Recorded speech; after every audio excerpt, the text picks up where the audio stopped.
Zoti Ndesa, të nisni me ju edhe si njohës mjaft i mirë i kushtetutës, duhet ta diskutojmë edhe në atë që mund të jetë, le të themi, kushtetuta jonë nesër.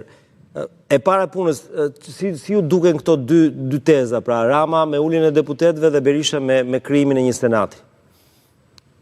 Propozimi i zotit Rama në fakt mund të konsiderohet si një propozim që nuk reformon Republikën, pra është një propozim që ka sens politik dhe për madhësinë e shtetit tonë ka sens, në kuptimin që tulet numri, thjesht numri.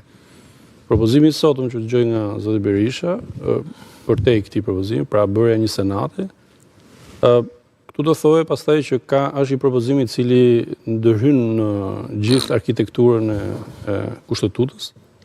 Pra do të thotë që praktikisht po ndërton një republikë tretë, nëse do konsiderojmë republikë parë bërjen kushtetutës, dytën ndërhyret për drejtësinë, për pushtetin gjyqësor. Kjo pastaj do ndërhynte edhe do ristrukturonte gjithë kolonat kushtetuese, që do të thotë që bërja një senati pastaj do të ndikonte në rolin e presidentit të Republikës, do ndikonte në rolin e dhomësulët, nëse do konsiderojmë. Dhomësulët. Do ridimensiononte pastaj rolin e kryeministrit. Nëse ndërhyet tek presidenti, pastaj do rishikohet edhe pozicioni i kryeministit, pra i ekzekutivit, dhe mund të kishte komplikacione edhe në institucione të tjera. Kështu që duket si propozim interesant kështu në pamje të parë.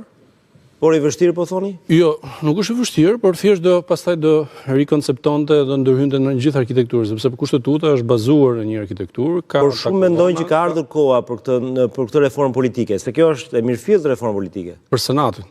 Po. Jo vetëm për Senatin, por reformë politike në kushtetutë, pra ridimensionimin e raporteve të institucioneve. Ulim numrin, jo domosdoshmërisht mund përkthehet në një ristrukturim të kompetencave, marrëdhënie ndërinstitucionale apo raporte midis pushteteve.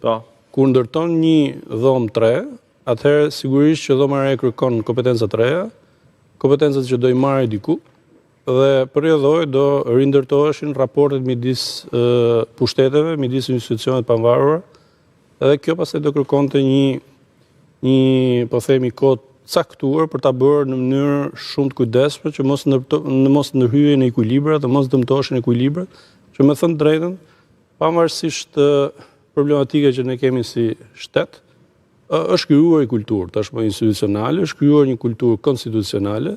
Përredhoj, nuk jam kundra në parim ndryshimit të kushtetutës, jam për nga natyra konservator i ndryshimit të kushtetutës, sepse ne jemi vënë që nuk kemi kulturë gjatë konstitucionale në një republikë demokratike. Përredhoj kërkon kujdes dhe jam konservator kështu nga kjo pikpamje, sepse pikë parë ne do të krijojmë kulturë qëndrueshme. Pra ne duhet kemi një kulturë gjerë në mënyrën se si funksionon konstitucioni, kushtetuta, institucionet, raportet, pushtetet, balancat, cilat ka, me thënë drejtën, ne kemi treguar që kemi defekte njëjë në kësaj. Që po e mbledhur nuk është koha për një revolucion të tillë. Jo, nuk e them këtë dot, sepse kjo është një çështje fundite se vullneti politik të gjerë. Ajo që dy palëve, ajo që do të thoja unë është që nuk mjafton dy palë për ndryshuar